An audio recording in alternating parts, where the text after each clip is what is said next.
కాలం నీతో నడవదు, నిన్నడిగి ముందుకు సాగదు. సంకల్పం ఒకటే చాలదు, దానికి సమయమే కదరా ఆయుధము.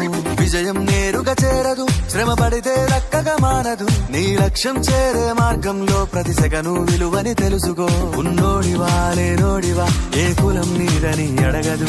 మంచోడివా చెడ్డోడివా, ఏ మతము నీది అని అడగదు. ప్రేమ చాలి చూపదు, ఏ దాక్షిణ్యాలే ఉండవు.